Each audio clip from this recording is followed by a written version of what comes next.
кумадир, дай-ка мне такой план вспомнение, такой план вспомнение, точь-мочь, кумадир, вспомнение, вишке кумадир. Здравствуйте, дорогие друзья!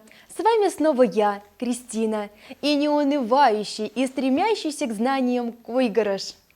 Шумбрата да шабар.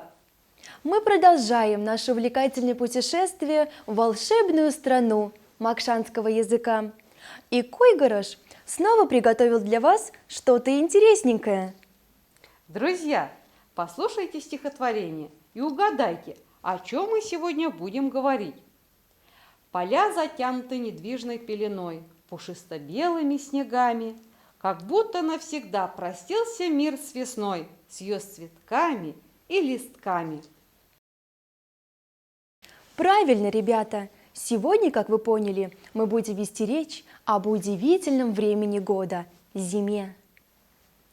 На сегодняшнем занятии мы познакомимся с новыми словами и выражениями, которые связаны с темой «тялась», «тялань нахксиматне», «зима», «зимние забавы». Зима – одно из 4 времен года между периодами годового цикла осенью и весной. Именно зимой природа будто погружается в сон, а поля, дороги и сады покрываются белым покрывалом. По-макшански зима будет называться тяла. Ребята, а вы хотите знать, как будут звучать на макшанском языке названия зимних месяцев? Конечно, Кристина! Нашим любознательным друзьям это очень интересно. Ребята, повторяйте за мной. Кучкаков – декабрь, Кельмиков – январь, Уфайков – февраль. Правильно, молодцы! Эти наименования месяца получили не случайно. Это говорящие названия. Кучкаков – декабрь образовался от слова «кучка» – середина. По декабрьской погоде можно было гадать не только о грядущей зиме, но и о том, как их ждать весны и лета. Если часто ветры свищут, то в марте и апреле на дворе будет слякоть. Декабрь холодный, год будет плодородный, ясный и теплый месяц сулил затяжную весну. Снежный, дождливое лето. Январь. Макшанское его название Кельмиков образовалось от слова «кельме» – холод, мороз. Именно в январе бывают самые крепкие морозы. Название последнего месяца зимы – Уфайков в феврале. Если его дословно перевести на макшанский язык, будет звучать как месяц буранов, вьюг. Оно тоже говорит само за себя, ведь с началом февраля начинают мести метели, разыгрываются снежные бури и вьюги. Ребята, мы сегодня уже не раз вспомнили о снеге. Как же будет называться снег на макшанском языке? Лов. Все верно. Именно зиму любят дети и взрослые за то, что она является воплощением чего-то нового. Друзья, а теперь назовем слова, которые ярко описывают зиму на макшанском языке.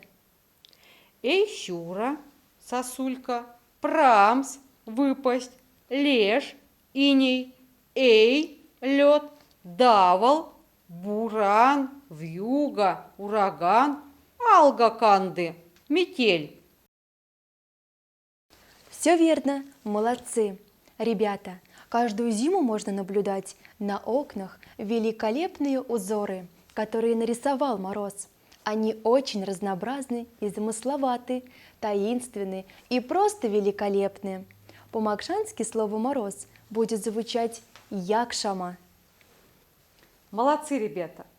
Не секрет, что вместе с зимой приходит чудесная пора самых разнообразных, но неизменно веселых развлечений.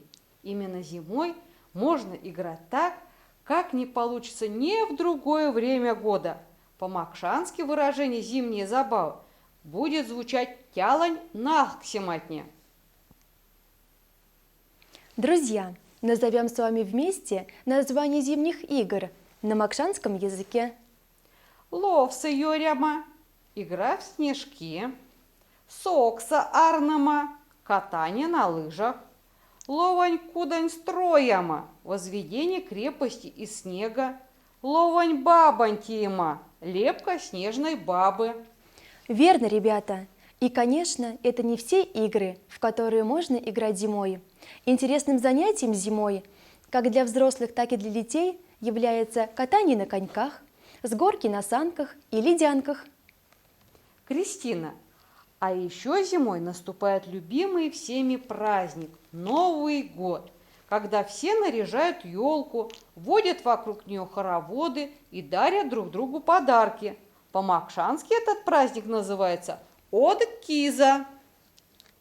Кристина, мне что-то так захотелось, чтобы скорее наступила зима, и я вместе с ребятами резвилась бы в снегу и праздновала Новый год.